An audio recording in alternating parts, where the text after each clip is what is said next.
भारत की संविधान सभा की पहली बैठक कब हुई थी? 9 दिसंबर 1946 को। भारतीय संविधान का प्रथम प्रारूप सर बी.एन. राव के द्वारा तैयार किया गया था। भारतीय संविधान सभा का प्रथम प्रारूप किसके द्वारा तैयार किया गया था? Sir B N. राव के द्वारा। संविधान सभा का अस्थायी अध्यक्ष किसे चुना गया था?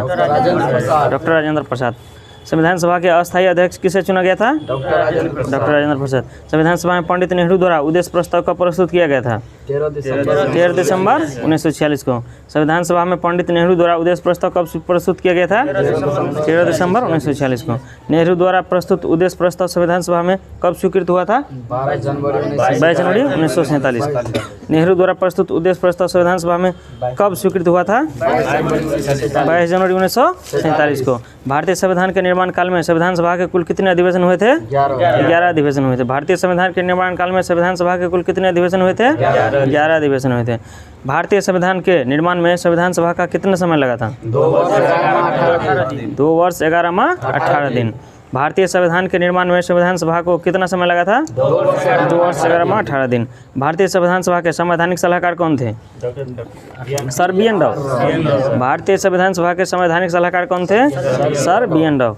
भारत की संविधान सभा ने वर्तमान रूप में राष्ट्रीय ध्वज को कब अपनाया? 22 जुलाई 1947 को।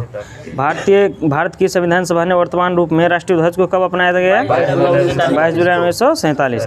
संविधान सभा की प्रथम बैठक की अध्यक्षता डॉक्टर सच्चिदानंद सिन्हा के द्वारा किया गया था, जो कौन था? अस्थायी अध्यक्ष। संविधान सभा में अस्थायी अध्यक्ष किसे चुना गया था? सच्चिदानंद सिन्हा को। भारत का संविधान कब स्वीकार किया गया? 26 नवंबर 1949। भारत का संविधान कब स्वीकार किया गया? 26 नवंबर 1949। भारतीय संविधान पूर्णतः कब लागू हुआ? 26 जनवरी 1950 को। अब संविधान सभा के बारे में देखिए लिखा है। 9 दिसंबर 1946 को संविधान सभा की प्रथम बैठक हुई, जिसमें डॉक्टर सच्चिदानंद सिन्हा ने अस्थायी अध्यक्ष तथा 11 दिसंबर 1946 को डॉक्टर राजेंद्र प्रसाद को अस्थायी अध्यक्ष चुना गया। संविधान निर्माण का प्रारंभ 13 दिसंबर 1946 को पंडित जवाहरलाल नेहरू द्वारा प्रस्तुत उद्देश्य प्रस्ताव से हुआ, जिसे 22 जनवरी 1947 को सर्वसम्मति से स्वीकार कर लिया गया। 26 नवंबर 1949 को भारतीय संविधान अंगीकृत किया गया, जबकि 26 जनवरी 1950 को इसे पूर्णतः लागू किया गया। 26 नवंबर 1949 को भारतीय संविधान किसके द्वारा अधिनियमित किया गया? संविधान सभा के द्वारा। 26 नवंबर 1949 को भारतीय संविधान किसके द्वारा अधिनियमित किया गया? संविधान सभा के द्वारा। जनगण मन को भारत के राष्ट्रगान के रूप में कब अपनाया गया था? 24 जनवरी 1950 को। भारत सरकार द्वारा अशोक स्तंभ को राष्ट्रीय चिन्ह के रूप में कब अंगीकृत किया गया? 26 जनवरी 1950 को। संविधान सभा की सलाहकार समिति के अध्यक्ष कौन थे? सरदार वल्लभ भाई पटेल। सलाहकार समिति का अध्यक्ष सरदार वल्लभ भाई पटेल। संविधान सभा की झंडा समिति का अध्यक्ष कौन था? डॉक्टर राजेंद्र प्रसाद। संविधान सभा की झंडा समिति के अध्यक्ष कौन थे? डॉक्टर राजेंद्र प्रसाद। प्रमुख समितियां एवं उनके अध्यक्ष। संघ शक्ति समिति का अध्यक्ष पंडित जवाहरलाल नेहरू। संघ शक्ति समिति का अध्यक्ष पंडित जवाहरलाल नेहरू। संघीय संविधान समिति भारतीय संविधान समिति भारतीय संविधान समिति प्रारूप समिति का अध्यक्ष डॉक्टर भीमराव अम्बेडकर। मौलिक अधिकार एवं अल्पसंख्यकों संबंधी परामर्श समिति सरदार वल्लभ भाई पटेल। प्रक्रिया नियम समिति डॉक्टर राजेंद्र प्रसाद। प्रक्रिया नियम समिति का अध्यक्ष राज्यों के लिए समिति संचालन समिति का अध्यक्ष संविधान सभा के कार्यों से संबंधित समिति का अध्यक्ष कौन थे? जी.बी. मावलंकर। संविधान सभा के कार्यों से संबंधित समिति का अध्यक्ष कौन थे? G B. Mavalankar. Doctor B R. Ambedkar की अध्यक्षता संविधान सभा की प्रारूप समिति में 6 अन्य सदस्य थे। 1 number N. Gopal Swami Iyengar, doctor के. मुंशी, बी.एल. मित्रा। बाद में इसके स्थान पर माधव रह गया। और उसके बाद अलादी कृष्ण स्वामी अय्यर, सैयद मोहम्मद सादुल्ला तथा डी.पी. खेतान। ये 6 आदमी प्रारूप समिति का जो है सदस्य था। संविधान सभा ने डॉक्टर बी आर अम्बेडकर की अध्यक्षता में प्रारूप समिति का गठन कब किया गया? 29 अगस्त 1947। प्रारूप समिति का गठन कब किया गया? 29 अगस्त 1947 को। डॉक्टर बी आर अम्बेडकर का संविधान सभा में निर्वाचन किस प्रेसिडेंसी से हुआ था? पहले बंगाल प्रेसिडेंसी से हुआ था 1946 से 47 में, और उसके बाद हुआ बम्बई प्रेसिडेंसी 1947 से 50 में। भारत का संविधान मूलतः 2 भाषाओं हिंदी तथा अंग्रेजी में लिखा गया था और सभी सदस्यों ने इन दोनों प्रतियों पर हस्ताक्षर किए थे।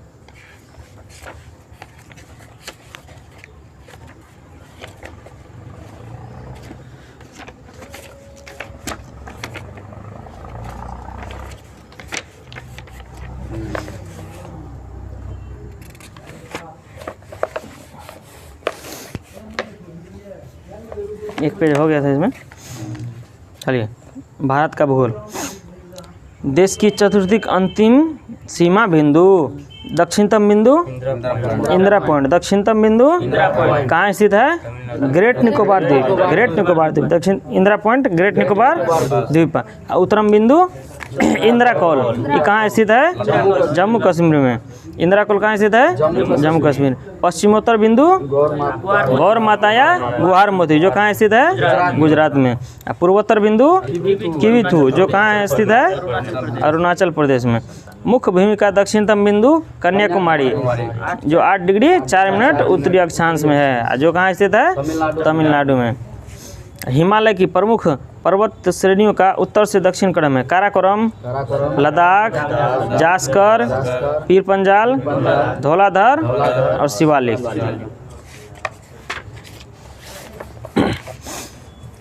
किस देश के पास सर्वाधिक समय कटिबंध पाया जाता है? फ्रांस के पास। किस देश के पास सर्वाधिक समय कटिबंध है? फ्रांस के पास। भारतीय मानक समय रेखा एवं कर्क रेखा एक दूसरे को कहाँ काटती है? छत्तीसगढ़ में। भारतीय मानक समय रेखा एवं कर्क रेखा एक दूसरे को कहाँ काटती है? छत्तीसगढ़ में। भारत की मुख्य भूमि की तटीय लंबाई कितनी है?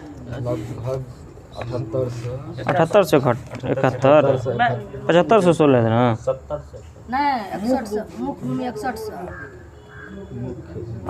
भारत के हाँ, मुख्य भूमि 6100 और टोटल मिला के 7516। हाँ, तो गलत लिख दिया।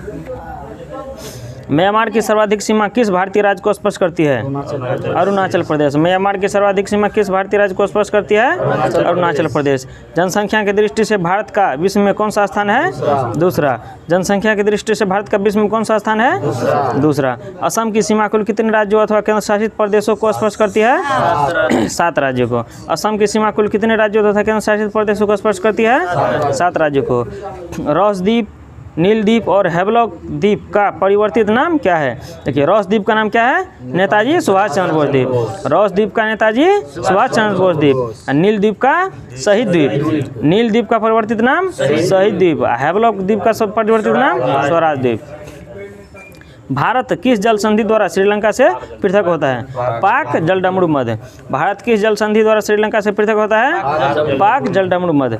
भारत का कौन सा राज्य 3 ओर से बांग्लादेश की सीमा से घिरा हुआ है? त्रिपुरा। भारत का कौन सा राज्य 3 ओर से बांग्लादेश की सीमा से घिरा हुआ है? त्रिपुरा। अब देखिए, बांग्लादेश का जो है बॉर्डर इंडिया से कितना किलोमीटर मिलता है? 4096। 4096। और चीन का 3488। चीन से 3488। पाकिस्तान से 3323। पाकिस्तान से 3323। नेपाल से 1751। नेपाल से म्यांमार से 1643। म्यांमार से भूटान से अफगानिस्तान कुल तटीय लंबाई 15,106 किलोमीटर। 15,106 किलोमीटर। भारत और बांग्लादेश के बीच जो रेखा सीमा रेखा उसको क्या कहते हैं? रेड क्लिफ रेखा। भारत और बांग्लादेश के बीच, चीन और भारत के बीच, भारत और पाकिस्तान के बीच रेड क्लिफ रेखा। भारत और पाकिस्तान के बीच। उसके बाद अफगानिस्तान से डुरंड रेखा। अफगानिस्तान से डुरंड रेखा।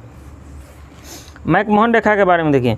अंग्रेजों के शासन के दौरान भारत व चीन के मध्य उत्तर पूर्व में यह सीमा रेखा 27 अप्रैल 1914 को निर्धारित की गई। चीन के साथ जो मैकमोहन रेखा किस कब निर्धारित किया गया? 27 अप्रैल 1914 को, 27 अप्रैल 1914 को।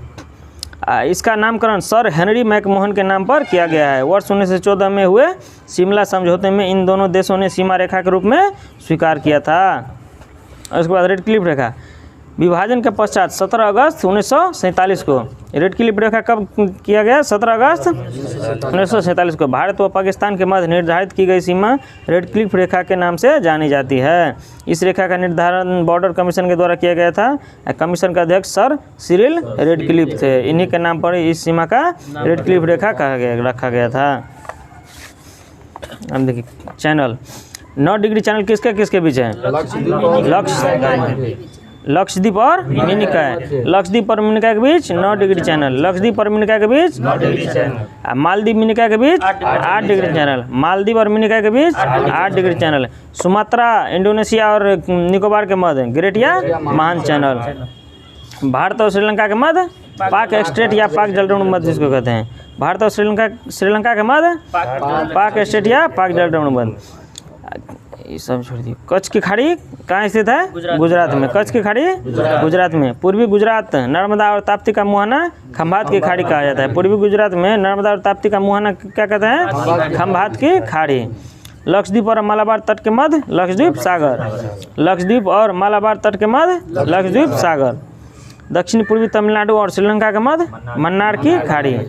दक्षिण पूर्वी तमिलनाडु और श्रीलंका के मध्य मन्नार की खाड़ी। कोको स्टेट कोको द्वीप और उत्तरी अंडमान के मध्य। कोको स्टेट कोको द्वीप और उत्तरी अंडमान के मध्य। दक्षिणी अंडमान और लघु अंडमान के मध्य डंकन पास। दक्षिणी अंडमान और लघु अंडमान के मध्य डंकन पास। अंडमान और निकोबार के मध्य 10 डिग्री चैनल। अंडमान और निकोबार के मध्य 10 डिग्री चैनल। देखिए काराकोरम श्रेणी को उच्च एशिया की रीढ़ के नाम से जाना जाता है।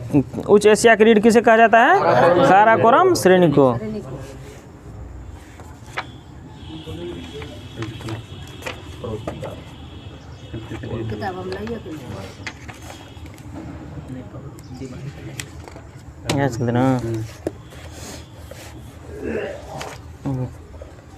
अब आ गया विश्व का भूगोल। सूर्य से संबंधित कुछ विशिष्ट तथ्य।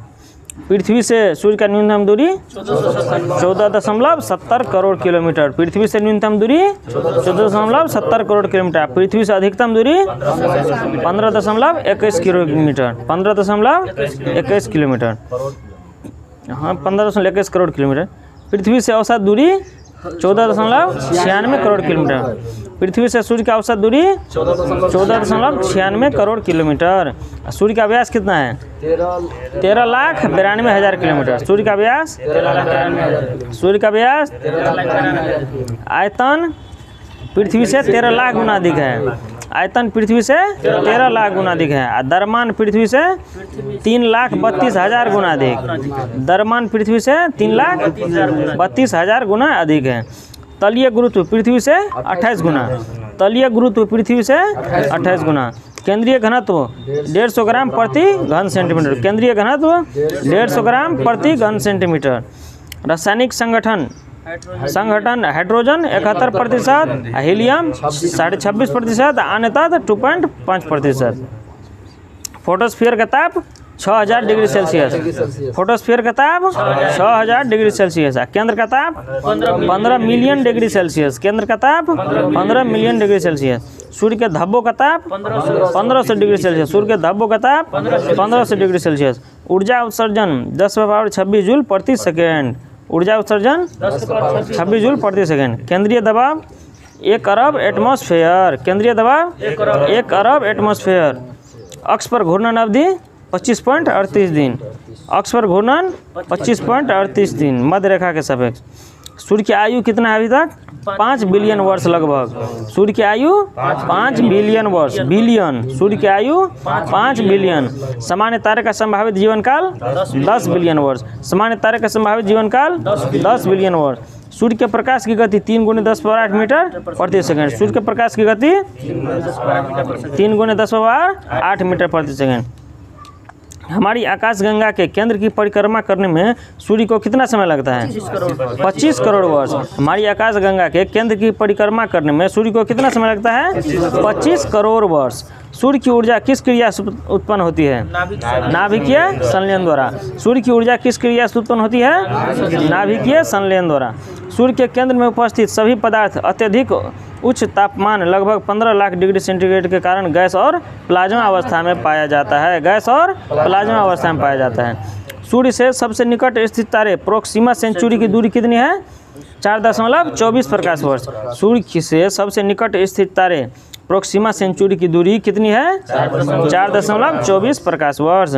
पृथ्वी अपने परिक्रमा पथ में लगभग किस माध्य वेग से सूर्य का चक्कर लगाती है? 29.9 किलोमीटर प्रति सेकंड। 29.9 किलोमीटर प्रति सेकंड। किसी ग्रह का अपने अक्ष पर घूमने को परिभ्रमण, अपने अक्ष पर घूमने को परिभ्रमण और सूर्य के चारों ओर चक्कर लगाने को परिक्रमण। सूर्य के चारों ओर चक्कर लगाने को परिक्रमण। दिन रात किस कारण होता है? पृथ्वी के अपने अक्ष पर घूर्णन के कारण। पृथ्वी के अपने अक्ष पर घूर्णन के कारण। ग्रह क्या है? वे अप्रकाशहीन पिंड है जो सूर्य के प्रकाश से प्रकाशित होते हैं। ग्रह किसे कहते हैं? वे अप्रकाशहीन पिंड है जो सूर्य के प्रकाश से प्रकाशित होते हैं। पृथ्वी किन ग्रहों के मध्य स्थित है? शुक्र एवं मंगल। पृथ्वी किन ग्रहों के मध्य स्थित है? शुक्र एवं मंगल। आकार के अनुसार ग्रहों का अवरोही क्रम: बृहस्पति, शनि, अरुण, वरुण। पृथ्वी, शुक्र, मंगल, बुध। बृहस्पति, शनि, अरुण, वरुण। सब आदमी बृहस्पति, शनि, अरुण, वरुण। पृथ्वी, शुक्र, मंगल, बुध। पृथ्वी, शुक्र, मंगल, बुध। आकार एवं द्रव्यमान के अनुसार सबसे बड़ा ग्रह बृहस्पति एवं सबसे छोटा ग्रह बुध है। आकार एवं द्रव्यमान के अनुसार सबसे बड़ा ग्रह बृहस्पति और सबसे छोटा ग्रह बुध है। घनत्व के अनुसार ग्रहों का अवरोही क्रम: सबसे ज़्यादा घनत्व पृथ्वी का, सबसे कम शनि का। घनत्व के अनुसार सबसे ज़्यादा घनत्व पृथ्वी का और सबसे कम शनि का। शनि का घनत्व सबसे कम एवं पृथ्वी का घनत्व सबसे अधिक है। आंतरिक या पार्थिव टेरेस्ट्रियल या अधिवासीय ग्रह: बुध, शुक्र, पृथ्वी, मंगल। बुध, शुक्र, पृथ्वी, मंगल। आंतरिक ग्रह: बुध, शुक्र, पृथ्वी, मंगल। बुध, शुक्र, पृथ्वी, मंगल। बाह्य ग्रह: बृहस्पति, शनि, अरुण, वरुण। बृहस्पति, शनि, अरुण, वरुण। बृहस्पति, शनि, अरुण, वरुण। सूर्य से दूरी के अनुसार ग्रहों का आरोही क्रम: बुध, शुक्र, पृथ्वी, मंगल, बृहस्पति, शनि, अरुण, वरुण। सूर्य का निकटतम ग्रह बुध एवं सुदूरतम ग्रह वरुण। निकटतम ग्रह बुध और सुदूरतम ग्रह वरुण। सूर्य के परितः परिक्रमण वेग के अनुसार ग्रहों का आरोही क्रम: बुध, शुक्र, पृथ्वी, मंगल, बृहस्पति, शनि, अरुण, वरुण। बुध का परिक्रमण वेग सबसे कम तथा वरुण का वेग सर्वाधिक है। बुध का परिक्रमण वेग सबसे कम और सबसे सर्वाधिक वरुण का। परिभ्रमण वेग के अनुसार ग्रहों का आरोही क्रम: बृहस्पति, शनि, अरुण, वरुण। पृथ्वी, मंगल, बुध, शुक्र। परिभ्रमण वेग के अनुसार ग्रहों का आरोही क्रम: बृहस्पति, शनि, अरुण, वरुण। पृथ्वी, मंगल, बुध, शुक्र। हमारे सौरमंडल का 99.86% द्रव्यमान सूर्य में ही निहित है। 99.86% द्रव्यमान सूर्य में निहित है।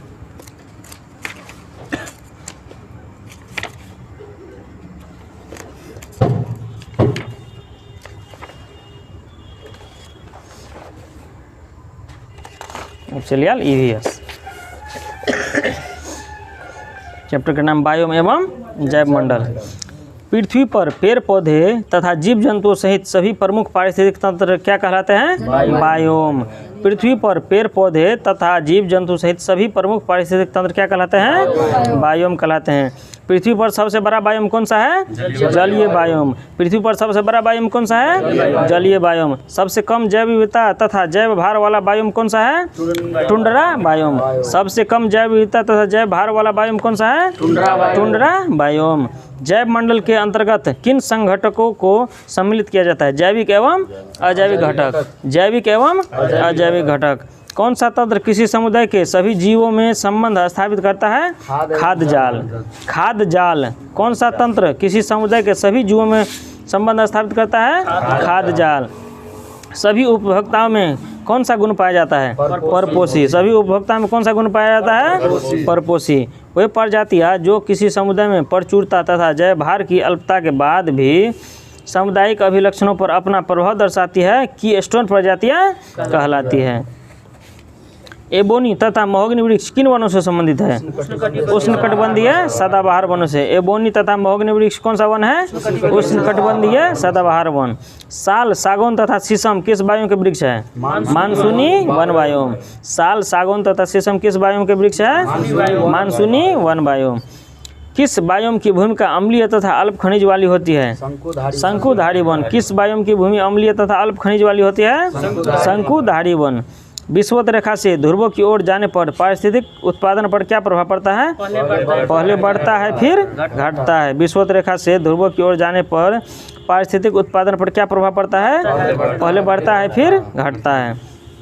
किस वायु में सबसे कम तापांतर पाया जाता है? अनवर्ती सदाबहारी वर्षावन वायु में। किस वायु में सबसे कम तापांतर पाया जाता है? अयनवर्ती सदाबहारी वर्षावन वायु में। किस वायु में प्राथमिक उत्पादकता सर्वाधिक होती है? विषुवतीय वन वायु में। किस वायु में प्राथमिक उत्पादकता सर्वाधिक होती है? विषुवतीय वन वायु में। विश्व का सर्वाधिक विक्षुब्ध पारिस्थितिक तंत्र कौन सा माना जाता है? मानसूनी वायु में। विश्व का सर्वाधिक विक्षुब्ध पारिस्थितिकीय तंत्र कौन सा माना जाता है? मानसूनी वायु। यूकेलिप्टस वृक्ष को पारिस्थितिक शत्रु कहा जाता है। यह ऑस्ट्रेलिया महाद्वीप में बहुतायत में पाया जाता है। पारिस्थितिक का शत्रु यूकेलिप्टस वृक्ष। यूकेलिप्टस वृक्ष। सागर जल के नितल या तलहटी में रहने वाले जीवों को कौन सी संज्ञा दी जाती है? बेंथस। सागर जल के नितल या तलहटी में रहने वाले जीवों को कौन सी संज्ञा दी जाती है? बेंथस। रेंडियर किस वायुम का जंतु है? टुंड्रा वायुम। रेंडियर किस वायुम का जंतु है? टुंड्रा वायुम। रेंडियर किस वायुम का जंतु है? टुंड्रा वायुम। भारत में वन सर्वेक्षण विभाग द्वारा कब से वन रिपोर्ट का प्रकाशन किया जा रहा है? वर्ष 1987 से। भारत में वन सर्वेक्षण विभाग द्वारा कब से वन रिपोर्ट का प्रकाशन किया जा रहा है? वर्ष 1987 से। देहरादून स्थित भारतीय वन सर्वेक्षण संस्थान के द्वारा प्रति 2 वर्ष के अंतराल पर भारत वन स्थिति रिपोर्ट प्रकाशित की जाती है। लानोस तथा कंपोस्ट घास किस वायु में पाजित है? उष्णकटिबंधीय घास वायुम। उष्णकटिबंधीय घास वायुम। लानोस तथा कंपोस्ट घास किस वायु में पाई जाती है? उष्णकटिबंधीय घास वायुम। कौन सी प्रजाति एक बड़े निवास स्थान पर रहती है तथा समान प्रवासी होती है? अम्ब्रेला प्रजाति। कौन सी प्रजाति एक बड़े निवास स्थान पर रहती है तथा समानता प्रवासी होती है? अम्ब्रेला प्रजाति। प्राकृतिक वनस्पति का सर्वाधिक विकसित क्षेत्र कौन सा है? पतझड़ वन। प्राकृतिक वनस्पति का सर्वाधिक विकसित क्षेत्र कौन सा है? पतझड़ वन। अनुकूलतम वायुम की दशाएं किस वायु में पाई जाती है? अयनवर्ती सदाबहारी वर्षावन वायु में। अनुकूलतम वायुओं की दशाएं किस वायु में पाई जाती है? अयनवर्ती सदाबहारी वर्षावन वायु में। हाथी घास किस वायु की एक प्रमुख घास है? सवाना वायुम। हाथी घास किस वायु की एक प्रमुख घास है? सवाना वायुम। किसी भी वायु में प्राणियों का जीवन उनकी क्रियाशीलता की तीव्रता तथा उनकी संख्या किस पर निर्भर करती है? संरचना, सकल वायुम एवं जातियों के संगठन पर। पहले बार पढ़ रही दोबारा नहीं होते समाज में आब रही। विश्व के किस वायुम को प्रमुख अन्न भंडार तथा दुग्ध व्यवसाय का केंद्र कहा जाता है? शीतोष्ण घास वायुम को। विश्व के किस वायुम को प्रमुख अन्न भंडार तथा दुग्ध व्यवसाय का केंद्र कहा जाता है? शीतोष्ण घास वायुम को। की स्टोन प्रजातियों का संरक्षण करना आवश्यक है? पारितंत्र की अन्य प्रजातियां की स्टोन प्रजातियों के प्रति अत्यंत संवेदनशील होती है। की स्टोन प्रजातियों के विलुप्त होने पर अनेक अन्य प्राणियां भी विलुप्त हो जाती है। पौधों की जाति उनकी संरचना एवं वृद्धि किस पर निर्भर करती है? पर्यावरण के भौतिक एवं जैविक कारकों के अंतर संबंध पर। पौधे की जाति उनकी संरचना एवं वृद्धि किस पर निर्भर करती है? पर्यावरण के भौतिक एवं जैविक कारकों के अंतर संबंध पर। पर्णपाती वन किस प्रकार के वायु में पाए जाते हैं? मानसून वन वायुम। पर्णपाती वन किस प्रकार के वायु में पाए जाते हैं? मानसून वन वायुम। पर्णपाती वन किस प्रकार के वायु में पाए जाते हैं? मानसून वन वायुम। दो भिन्न पारिस्थितिक तंत्र के मध्य स्थित संक्रमण मंडल क्या कहलाता है? इकोक्लाइन दो भिन्न पारिस्थितिक तंत्रों के मध्य स्थित संक्रमण मंडल क्या कहलाता है? इकोक्लाइन।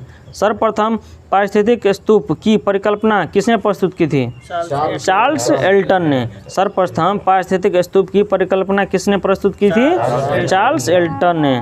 भारत में किस क्षेत्र को पारिस्थितिक उष्ण स्थल की संज्ञा दी जाती है?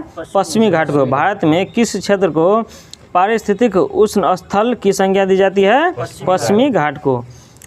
उष्णकटिबंधीय सदाबहार वायुओं को पृथ्वी के फेफड़े के नाम से भी जाना जाता है। उष्णकटिबंधीय सदाबहार वायुओं को पृथ्वी के फेफड़े के नाम से भी जाना जाता है। और एशिया के रीढ़ ककरा कहल जाइ छै? काराकोरम से।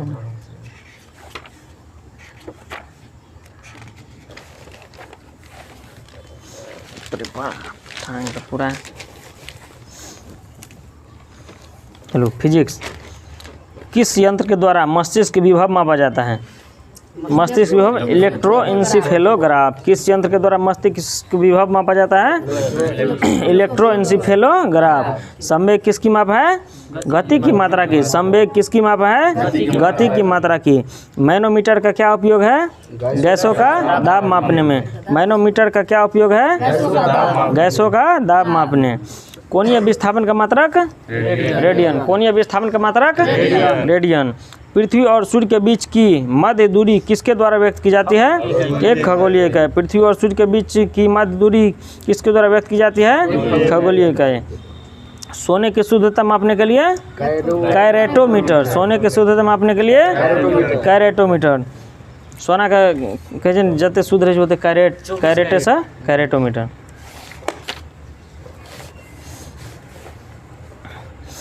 उड़ते हुए विमान की ऊंचाई मापने हेतु अल्टीमीटर। उड़ते हुए विमान की ऊंचाई मापने हेतु अल्टीमीटर का प्रयोग किया जाता है। अब विद्युत धारा की तीव्रता मापने के लिए? अमीटर। विद्युत धारा की तीव्रता मापने के लिए? अमीटर। और ध्वनि की तीव्रता मापने के लिए? ऑडियोमीटर। ध्वनि की तीव्रता मापने के लिए? ऑडियोमीटर। उसके बाद वायु एवं गैस का भार तथा घनत्व? एरोमीटर। वायु एवं गैस का भार तथा घनत्व मापने के लिए? एरोमीटर। वायु की गति और शक्ति मापने का यंत्र? एनीमोमीटर। वायु की गति और शक्ति मापने का यंत्र? एनीमोमीटर। गतिमान वाहनों की गति में वृद्धि की दर? एक्सीलरोमीटर। एक्सीलरोमीटर। गतिमान वाहनों की गति में वृद्धि की दर मापने के लिए? एक्सीलरोमीटर। वायुमंडलीय दाब मापने के लिए? बैरोमीटर। वायुमंडलीय दाब मापने के लिए? बैरोमीटर। वायुमंडलीय दाब मापने के लिए? बैरोमीटर। समुद्र की गहराई मापने के लिए? हाइड्रोमीटर। समुद्र की गहराई मापने के लिए? हाइड्रोमीटर। विद्युत धारा की प्रबलता मापने के लिए? गैल्वेनोमीटर। विद्युत धारा की प्रबलता मापने के लिए? विद्युत धारा की तीव्रता मापने के लिए? एमीटर। हाँ, विद्युत धारा की प्रबलता मापने के लिए? गैल्वेनोमीटर। वस्तुओं के सापेक्षिक घनत्व मापने के लिए? हाइड्रोमीटर। वस्तुओं के सापेक्षिक घनत्व मापने के लिए? हाइड्रोमीटर। वायुमंडलीय आर्द्रता मापने के लिए? हाइग्रोमीटर। वायुमंडलीय आर्द्रता मापने के लिए? हाइग्रोमीटर। वस्तुओं का सापेक्षिक घनत्व? हाइड्रोमीटर। वायुमंडलीय आर्द्रता? हाइग्रोमीटर। दूध की शुद्धता मापने के लिए? लैक्टोमीटर। दूध की शुद्धता मापने के लिए? लैक्टोमीटर। क्रोनोमीटर पानी के जहाज़ों में सही समय ज्ञात करने में प्रयुक्त उपकरण का नाम है। पौधे की वृद्धि को दर्शाने वाला यंत्र? क्रेस्कोग्राफ। क्रेस्कोग्राफ। पौधे की वृद्धि को दर्शाने वाले यंत्र? क्रेस्कोग्राफ। किसी वस्तु में उत्पन्न आयतन के परिवर्तन को मापने का यंत्र? डायलेटोमीटर। किसी वस्तु में उत्पन्न आयतन के परिवर्तन को मापने का यंत्र? डायलेटोमीटर। इंजन द्वारा उत्पन्न की गई शक्ति मापने का यंत्र? डायनेमोमीटर। इंजन द्वारा उत्पन्न की गई शक्ति मापने का यंत्र? डायनेमोमीटर। वायुमंडल में उपस्थित बादलों की गति एवं गति की दिशा का मापन? नेफोस्कोप। वायुमंडल में उपस्थित बादलों की गति एवं गति की दिशा मापन? नेफोस्कोप। उष्मीय विकिरण को मापने का यंत्र? Radio micrometer. उष्मीय विकिरण को मापने का यंत्र? Radio micrometer. किसी वस्तु के चक्रण की गति? टाइकोमीटर। किसी वस्तु के चक्रण की गति? टाइकोमीटर। अते रह दै छियै, बहुत छै याद नहीं रहै छै सब अलग अलग। जे समय में छै ने मुख्य छै, जेना वायुमंडलीय आर्द्रता पूछना छै ने, वो लिखना चले छै कि नहीं?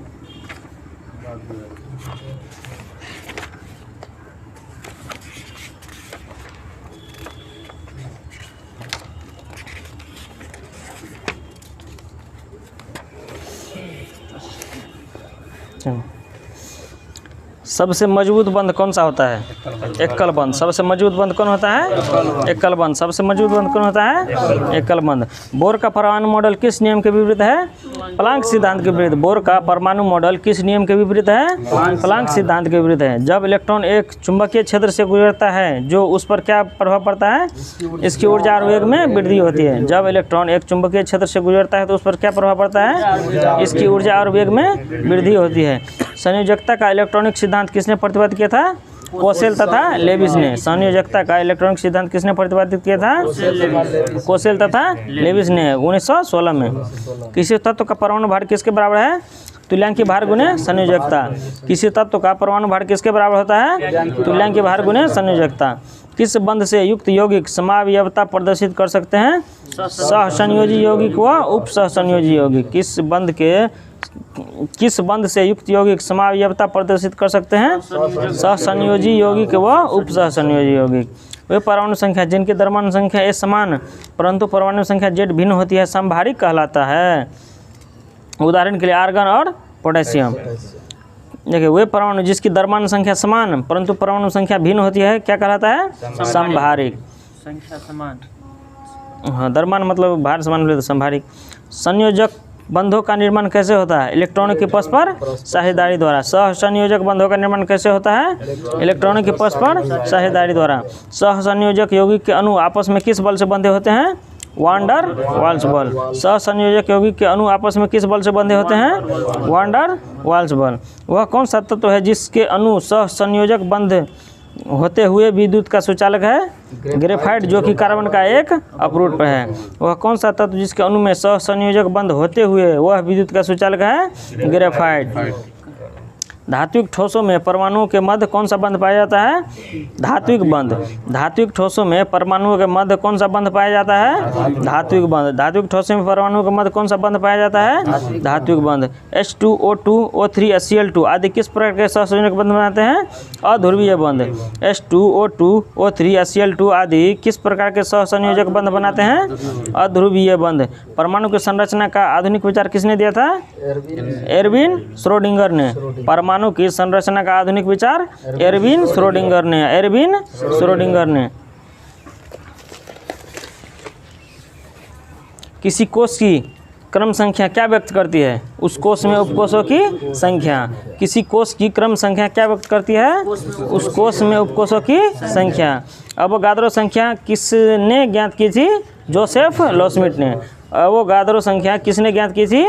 जोसेफ लॉसमिट ने। सोडियम क्लोराइड में कौन सा बंध होता है? वैद्युत संयोजी बंध। सोडियम क्लोराइड में कौन सा बंध होता है? वैद्युत संयोजी बंध। किसी तत्व की परमाणु संख्या वस्तुतः क्या है? उसके नाभिक में उपस्थित प्रोटॉनों की संख्या। किसी तत्व की परमाणु संख्या क्या है? उसके नाभिक में उपस्थित प्रोटॉनों की संख्या। संयोजी कोष व संयोजी इलेक्ट्रॉन। प्रत्येक परमाणु का बाह्यतम कोष उसका संयोजी कोष एवं उस कोष में उपस्थित इलेक्ट्रॉन संयोजी इलेक्ट्रॉन कहलाते हैं। पदार्थ की नवीनतम खोज की अवस्था बोस-आइंस्टीन संघनन। पदार्थ की नवीनतम खोज की अवस्था बोस-आइंस्टीन संघनन। लोहे में जंग किस कारण लगता है? ऑक्सीकरण के कारण। लोहे में जंग किस कारण लगता है? ऑक्सीकरण के कारण। रेडॉक्स अभिक्रिया क्या है? ऑक्सीकरण व अपचयन की संयुक्त अभिक्रिया। रेडॉक्स अभिक्रिया क्या है? ऑक्सीकरण व अपचयन की संयुक्त अभिक्रिया है। किस बंध की बंध ऊर्जा अधिकतम होगी? आयनिक बंध। किस बंध की बंध ऊर्जा अधिकतम होगी? आयनिक बंध। 20 न्यूट्रॉन एवं 18 इलेक्ट्रॉन वाला कण कौन सा है? आर्गन। 20 न्यूट्रॉन एवं 18 इलेक्ट्रॉन वाला कण कौन सा है? आर्गन। परमाणु रिएक्टरों में प्रयुक्त यूरेनियम का परमाणु समस्थानिक कौन है? U-235। परमाणु रिएक्टरों में प्रयुक्त यूरेनियम का परमाणु समस्थानिक कौन है? यूरेनियम 235। इलेक्ट्रॉन का एंटी पार्टिकल होता है पॉजिट्रॉन। इलेक्ट्रॉन का एंटी पार्टिकल होता है पॉजिट्रॉन। रदरफोर्ड के अल्फा कणों के प्रकीर्णन सिद्धांत के अनुसार नाभिक के अंदर परमाणु का द्रव्यमान और आवेश रहता है। रदरफोर्ड के अल्फा कणों के प्रकीर्णन सिद्धांत के अनुसार नाभिक के अंदर परमाणु का द्रव्यमान और आवेश रहता है। किस यौगिक में विद्युत संयोजी, सहसंयोजक एवं उप सहसंयोजक तीनों प्रकार के बंध पाए जाते हैं? अमोनियम क्लोराइड और अमोनियम ब्रोमाइड में। किस यौगिक में विद्युत संयोजी, सहसंयोजक एवं उप सहसंयोजक तीनों प्रकार के बंध पाए जाते हैं? तो अमोनियम क्लोराइड और अमोनियम ब्रोमाइड में। कोष, उपकोष एवं कक्षक। इलेक्ट्रॉन जिन वृत्ताकार पथ में चक्कर लगाते हैं उन्हें कोष या कक्षा कहते हैं। इलेक्ट्रॉन जिन वृत्ताकार पथ में चक्कर लगाते हैं उन्हें कोष या कक्षा कहते हैं। प्रत्येक कोष एक अथवा अत्यधिक उपकोषों में विभाजित होती है जिन्हें SPDF अक्षरों से प्रदर्शित किया जाता है। ऐसा त्रिविमीय क्षेत्र जिसमें इलेक्ट्रॉन पाए जाने की प्रायिकता सर्वाधिक होती है उसे क्या कहते हैं? कक्षक कहलाते हैं। अरे किसी कोष में उपस्थित इलेक्ट्रॉनों की अधिकतम संख्या को 2n स्क्वायर, जहां n कोषों की संख्या पर से प्रदर्शित करते हैं।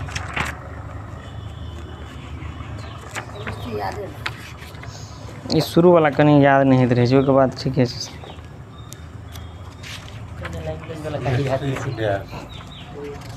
नहीं ये सब नहीं पर में है तो बढ़िया से दोबारा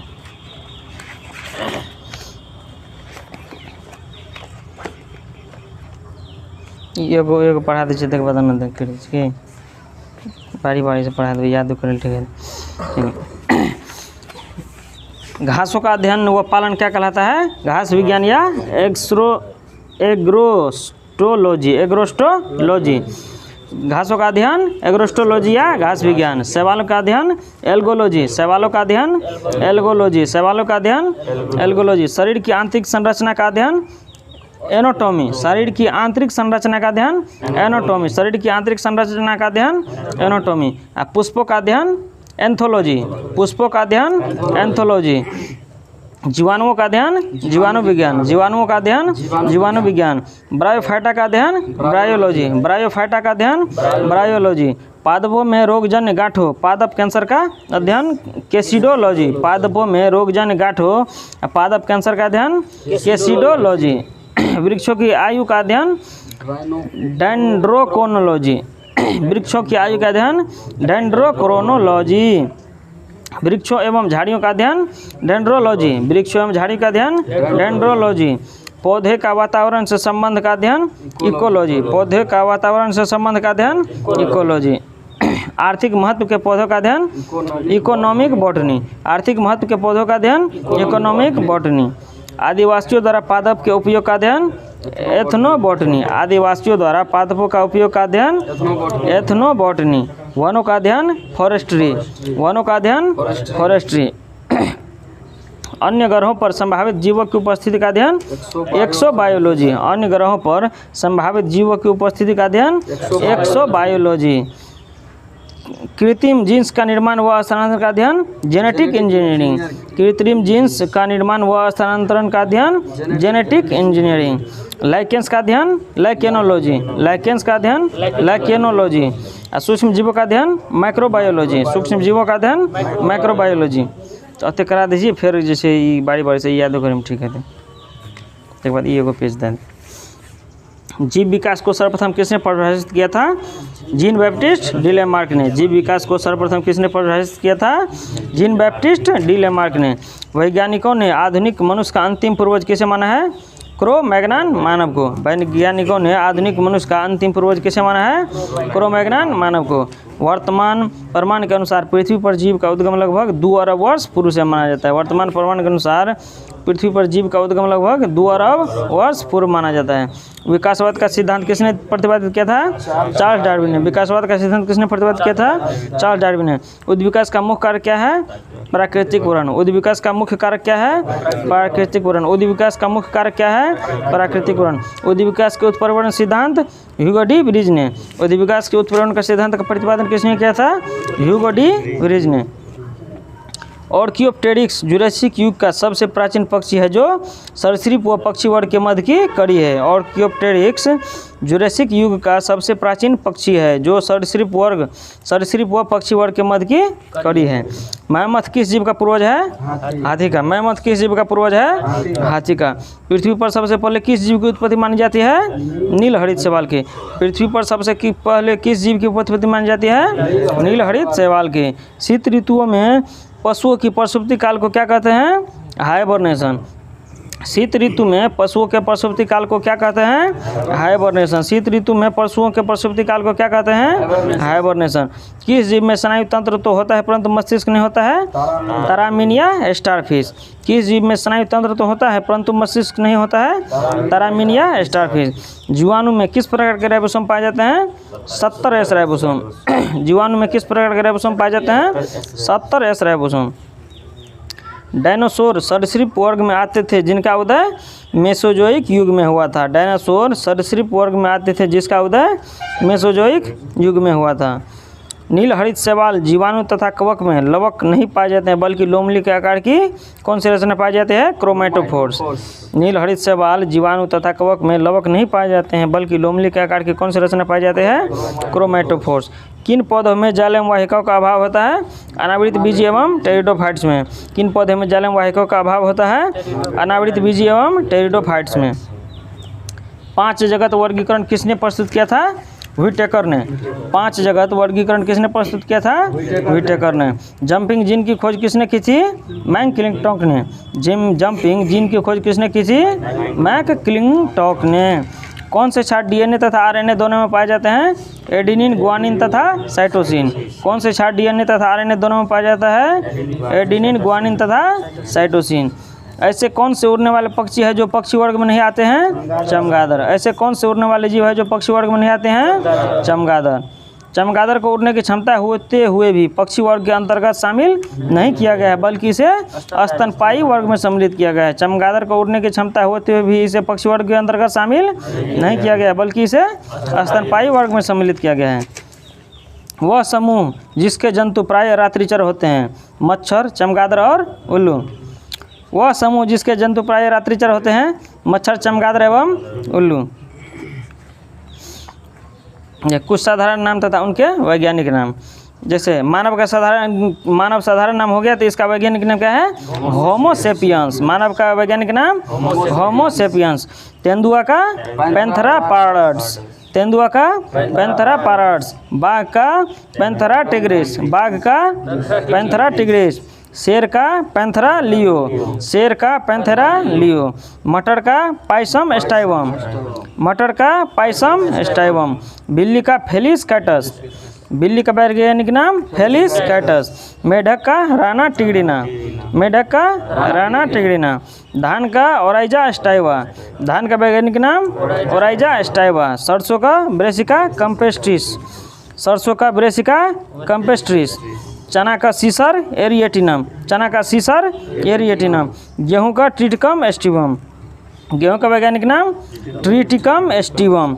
गाय का बॉस इंडिकस। गाय का वैज्ञानिक नाम बॉस इंडिकस। आम का वैज्ञानिक नाम मैंगीफेरा इंडिका। यहाँ का इंग्लिश मीनिंग से तो बहुत मिल जाए, 2-4 5 रहे तो याद कर लें क्योंकि एना पूछ वैज्ञानिक नाम पूछना रहे ना मूँगफली या कुछ का वैज्ञानिक नाम दे दें। प्रकाश संश्लेषण की प्रकाशिक एवं अप्रकाशिक अभिक्रिया क्लोरोप्लास्ट में कहाँ संपन्न होती है? ग्रेना एवं स्ट्रोमा में। प्रकाश संश्लेषण की प्रकाशिक एवं अप्रकाशिक अभिक्रिया क्लोरोप्लास्ट में कहाँ संपन्न होती है? ग्रेना एवं स्ट्रोमा में। मोलस्का संघ के कुछ जंतुओं में नीले या हरे रंग का रक्त किसके कारण होता है? हीमोसायनिन के कारण। मोलस्का संघ के कुछ जंतुओं में नीले या हरे रंग का रक्त किसके कारण होता है? हीमोसायनिन के कारण। मोलस्का संघ के जीव कथी सब है? घोंघा और ना मोलस्का संघ के जीव? सीप, घोंघा, हाँ सीतवा जैसे बाह्य कंकाल ठोस रही है। मानव हृदय का बायां नीले प्रकोष्ठ पूर्णतः ऑक्सीकृत रक्त को महाधमनी में और संपूर्ण शरीर में भेजता है। मानव हृदय का बायां नीले प्रकोष्ठ पूर्णतः ऑक्सीकृत रक्त को महाधमनी में और संपूर्ण शरीर में भेजता है। कौन? हृदय का बायां नीले प्रकोष्ठ।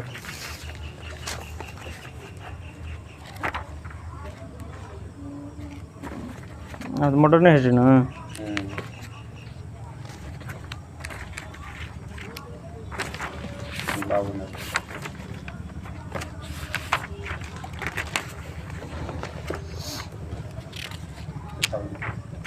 याद है। देखिए किस यूरोपीय शक्ति द्वारा भारत में मसालों का निर्यात के स्थान पर कपड़ों का निर्यात को प्राथमिकता दी गई? डचों के द्वारा। किस यूरोपीय शक्ति द्वारा भारत से मसालों के निर्यात के स्थान पर कपड़ों के निर्यात को प्राथमिकता दी गई? डचों के द्वारा। भारत के साथ व्यापार के लिए सर्वप्रथम संयुक्त पूंजी कंपनी किसने आरंभ की? डचों ने। भारत के साथ व्यापार के लिए सर्वप्रथम संयुक्त पूंजी किस कंपनी ने आरंभ की? डचों ने। वर्ष 1759 में बेदरा का युद्ध किन दो यूरोपीय शक्तियों के मध्य लड़ा गया? डच एवं अंग्रेज के बीच। बेदरा का युद्ध डच एवं अंग्रेज के बीच सबसे पहले 1759 में। लंदन में ब्रिटिश ईस्ट इंडिया कंपनी के गठन के समय भारत का सम्राट कौन था? अकबर।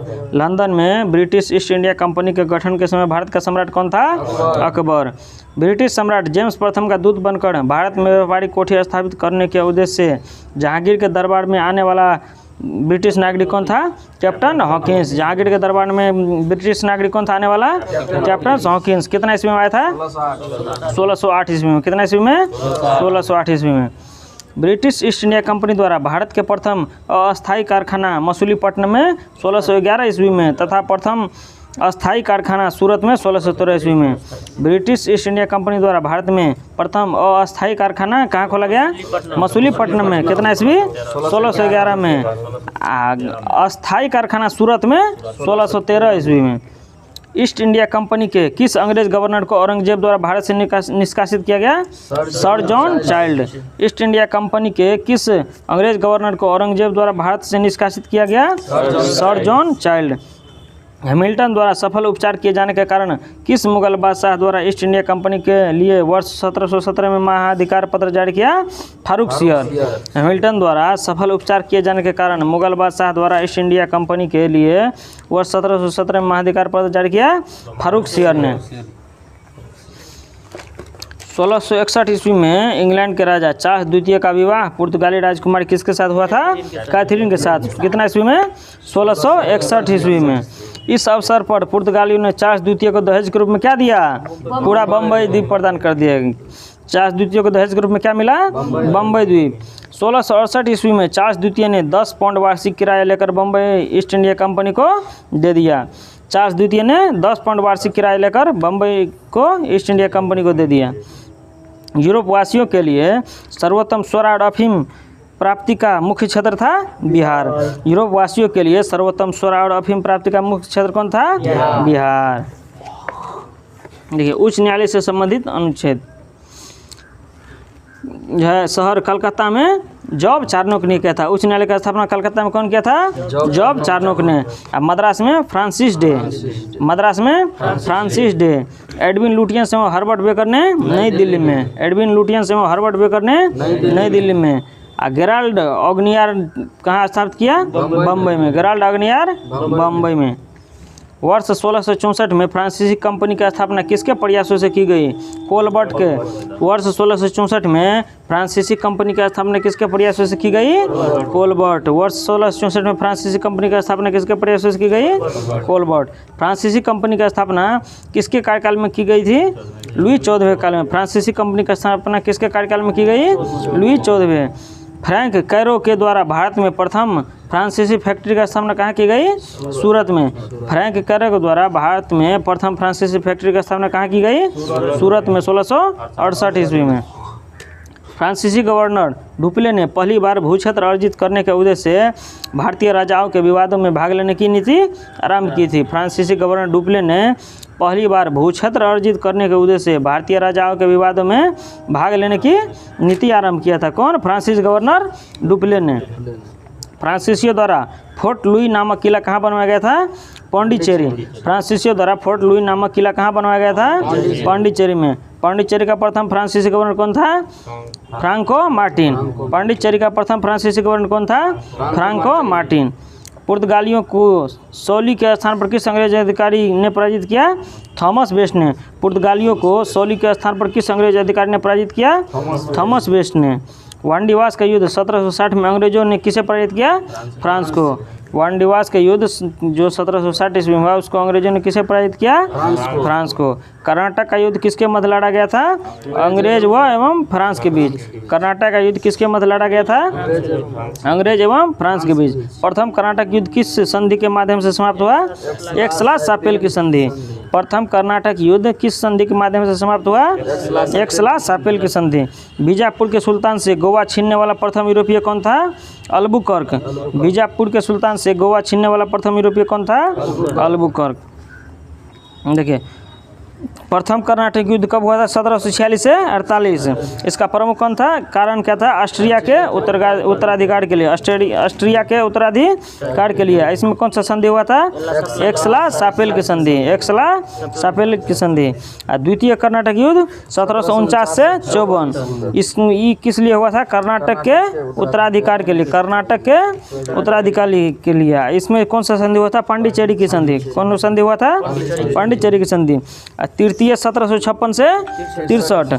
सप्तवर्षीय युद्ध एवं औपनिवेशिक कारण। इस कौन सा संधि के द्वारा समाप्त हुआ? पेरिस की संधि 1763 ईस्वी में। अंग्रेजी कंपनी का नाम governor and company of merchant of London trading into the East Indies रखा गया था। अंग्रेजी कंपनी का नाम governor and company of merchant of London trading into the East Indies रखा गया था।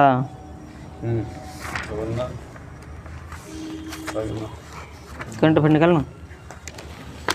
करंट अफेयर कहिए नीचे में।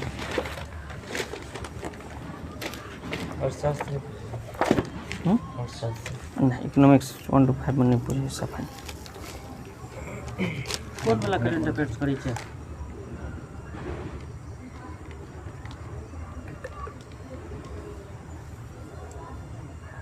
अब्दुल्ला भाई कौन करंट अफेयर? स्पीडी है, स्पीडी ऑब्जेक्टिव है।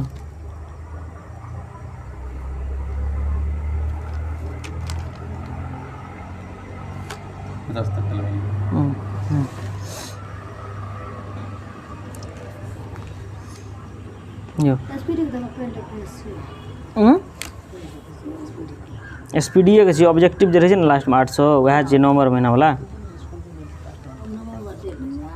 हाँ, जना प्रत्येक महीना वो नया एडिशन आवे छै आ पीछा के रहबे करे छै कनी एक महीना के जरूरत छै। तही में मसा तो सब महीना किताब खरीद पड़त ना।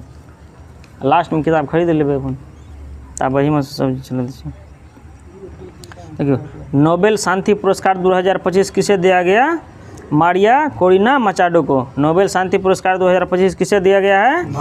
मारिया कोरिना मचाडो को। अंतर्राष्ट्रीय पर्पल फेस्टिवल 2025 का आयोजन कहाँ हुआ है? पणजी में। अंतर्राष्ट्रीय पर्पल फेस्टिवल 2025 का आयोजन कहाँ हुआ है? पणजी में। अंतर्राष्ट्रीय पर्पल फेस्टिवल 2025 का आयोजन कहाँ हुआ है? पणजी में। इंदिरा 2025 सेना अभ्यास भारत और किस देश के बीच हुआ है? रूस के बीच। इंदिरा 2025 सेना अभ्यास भारत और किस देश के बीच हुआ है? रूस के बीच। भारत की पहली चीता सफारी कहाँ शुरू हुआ है? कुनो राष्ट्रीय उद्यान में। भारत की पहली चीता सफारी कहाँ शुरू हुई है? कुनो राष्ट्रीय उद्यान। टाइम्स 100 नेक्स्ट सूची में शामिल एकमात्र भारतीय क्रिकेटर कौन है? यशस्वी जायसवाल। टाइम्स 100 नेक्स्ट सूची में शामिल एकमात्र भारतीय क्रिकेटर कौन है? यशस्वी जायसवाल। दुनिया का पहला लाइव अंडर वाटर इंटरव्यू किस देश ने आयोजित किया है? पलाऊ ने। दुनिया का पहला लाइव अंडर वाटर इंटरव्यू किस देश ने आयोजित किया है? पलाऊ ने। साहित्य का नोबेल पुरस्कार 2025 किसे दिया गया? साहित्य का नोबेल पुरस्कार लासजलो क्रासजनहोरकाई। साहित्य का नोबेल पुरस्कार 2025 किसे दिया गया? लासजलो क्रासनहोरकाई। भारत का पहला electric truck battery swapping station कहाँ खोला गया है? सोनीपत में। भारत का पहला electric truck battery swapping station कहाँ खोला गया है? सोनीपत में। अपनी पहली राष्ट्रीय बाल सुरक्षा नीति किस देश ने शुरू की है? फिजी ने। अपनी पहली राष्ट्रीय बाल सुरक्षा नीति किस देश ने शुरू की है? फिजी ने। अरब राज्य से यूनेस्को द्वारा पहला महानिदेशक कौन बना है? खालिद अल एनानी। अरब राज्य से यूनेस्को का पहला महानिदेशक कौन बना है? खालिद अल एनानी। भारत का पहला पशु जन्म नियंत्रक प्रशिक्षण केंद्र कहाँ शुरू किया गया है? उत्तर प्रदेश में। भारत का पहला पशु जन्म नियंत्रण प्रशिक्षण केंद्र कहाँ शुरू हुआ है? उत्तर प्रदेश में। बिहार चुनाव 2025 में चुनावी पहचान क्या रखी गई है? छोटी चिड़ैया। बिहार चुनाव 2025 में चुनावी पहचान क्या रखी गई है? छोटी चिड़ैया। बिलथॉन 2025 के ब्रांड एम्बेसडर कौन बने हैं? शुभांशु शुक्ला। बिलथॉन 2025 के ब्रांड एम्बेसडर कौन बने हैं? Shubhanshu Shukla.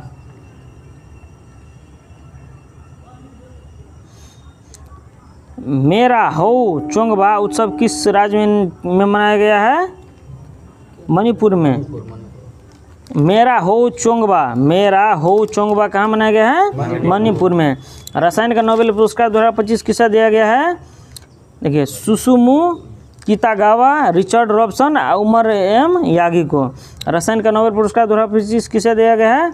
सुसुमु Kitagawa, Richard Robson, Omar M Yaghi को। भारत का पहला पूर्णतः डिजिटल हवाई अड्डा किस राज्य में शुरू हुआ है? महाराष्ट्र में। भारत का पूर्णतः डिजिटल हवाई अड्डा किस राज्य में शुरू हुआ है? महाराष्ट्र में। 8 अक्टूबर 2025 को मुंशी प्रेमचंद की कौन सी पुण्यतिथि थी?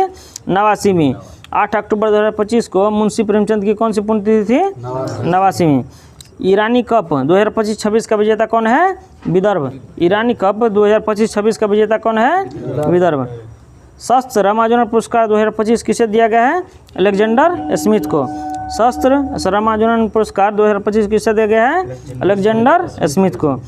जूडो जूनियर विश्व चैंपियनशिप 2025 में भारत की पहली पदक विजेता कौन बनी? लिनथोई चनम्बम। जूडो जूनियर विश्व चैंपियनशिप 2025 में भारत की पहली पदक विजेता कौन बनी है? लिनथोई चनम्बम। श्रद्धांजलि योजना किस राज्य ने शुरू की है? असम ने। श्रद्धांजलि योजना किस राज्य ने शुरू की है? असम ने। भारत में इंग्लिश प्रीमियर लीग का ब्रांड एम्बेसडर कौन बना है? संजू सैमसन। भारत में इंग्लिश प्रीमियर लीग का ब्रांड एम्बेसडर कौन बना है? संजू सैमसन। भौतिकी का नोबेल पुरस्कार 2025 किसे दिया गया है? John Clarke, Michel Devoret, John M Martinis को। भौतिकी का नोबेल पुरस्कार किसे दिया गया है? John Clarke, Michel Devoret, John M Martinis को। चर्चा में रहा भारत का एकमात्र मड ज्वालामुखी कहाँ स्थित है? अंडमान निकोबार में। चर्चा में रहा भारत का एकमात्र मड ज्वालामुखी कहाँ स्थित है? अंडमान निकोबार में। कोंकण 25 सैन्य अभ्यास भारत और किस देश के बीच हुआ है? ब्रिटेन। कोंकण 25 सैन्य अभ्यास भारत और किस देश के बीच हुआ है? ब्रिटेन। तूफान एमी का नामकरण किसने किया है? यूनाइटेड किंगडम ने।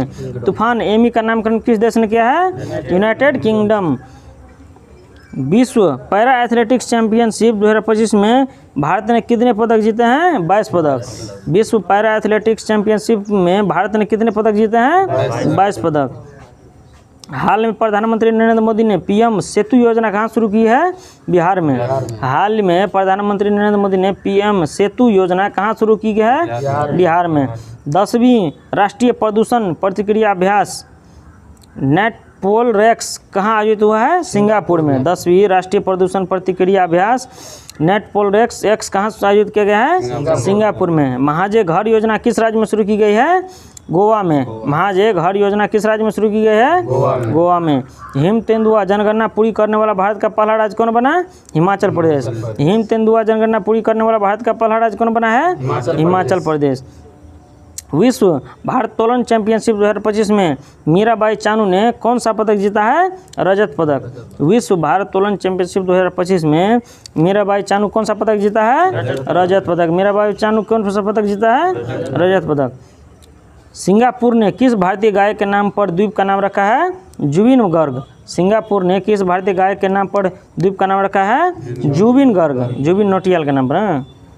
निषाद कुमार ने पुरुष हाई जंप T47 स्पर्धा में कौन सा पदक जीता है? स्वर्ण पदक। निषाद कुमार ने पुरुष हाई जंप T47 स्पर्धा में कौन सा पदक जीता है? स्वर्ण पदक। भारत का पहला झुग्गी मुक्त शहर कौन बना है? चंडीगढ़। भारत का पहला झुग्गी मुक्त शहर कौन बना है? चंडीगढ़। विश्व सामाजिक सुरक्षा फोरम 2025 कहाँ आयोजित हुआ है? कुआलालंपुर। विश्व सामाजिक सुरक्षा फोरम 2025 कहाँ आयोजित हुआ है? कुआलालंपुर में। एशियाई टेबल टेनिस चैंपियनशिप 2025 के ब्रांड एम्बेसडर कौन है? शरद कमल। एशियाई टेबल टेनिस चैंपियनशिप 2025 के ब्रांड एम्बेसडर कौन है? शरद कमल। वैश्विक डिजिटल नोमैड रिपोर्ट 2025 में भारत को कौन सा स्थान दिया है? 38वां। वैश्विक डिजिटल नोमैड रिपोर्ट 2025 में भारत को कौन सा स्थान दिया है? 38वां। 11वां विश्व हरित अर्थव्यवस्था शिखर सम्मेलन कहाँ हुआ है? दुबई में। 11वां विश्व हरित अर्थव्यवस्था शिखर सम्मेलन कहाँ हुआ है? दुबई में। भारत का पहला बाल विवाह मुक्त जिला कौन सा है? बालोद, छत्तीसगढ़ में। भारत का पहला बाल विवाह मुक्त जिला कौन सा है?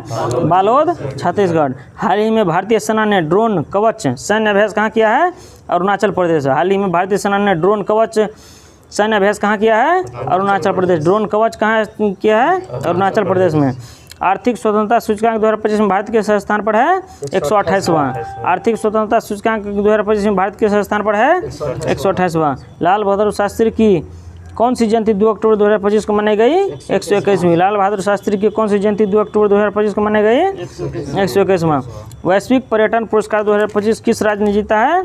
आंध्र प्रदेश। वैश्विक पर्यटन पुरस्कार 2025 किस राज्य ने जीता है? आंध्र प्रदेश ने।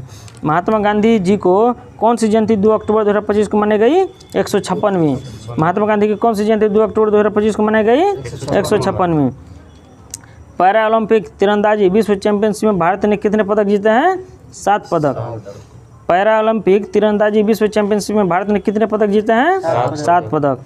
साफ अंडर 17 फुटबॉल 2025 का विजेता कौन बना है? भारत। साफ अंडर 17 फुटबॉल 2025 का विजेता कौन बना है? भारत। विश्व पैरा एथलेटिक्स में भारत के पहले स्वर्ण पदक विजेता कौन है? शैलेश कुमार। विश्व पैरा एथलेटिक्स में भारत के पहले स्वर्ण पदक विजेता कौन है? शैलेश कुमार। भारतीय वनस्पति सर्वेक्षण के पहले कवक विज्ञानी निदेशक कौन बने हैं?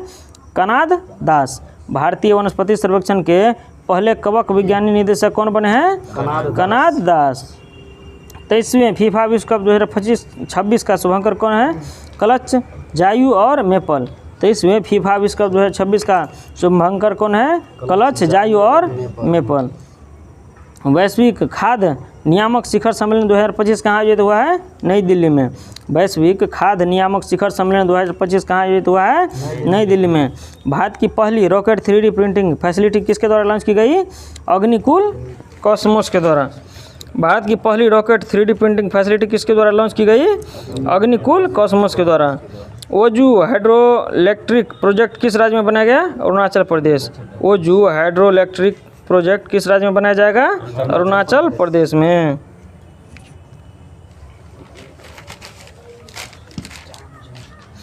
किन 3 अफ्रीकी देशों ने अंतर्राष्ट्रीय आपराधिक न्यायालय से बाहर होने का निर्णय लिया है? बुर्किना फासो, माली और नाइजर ने।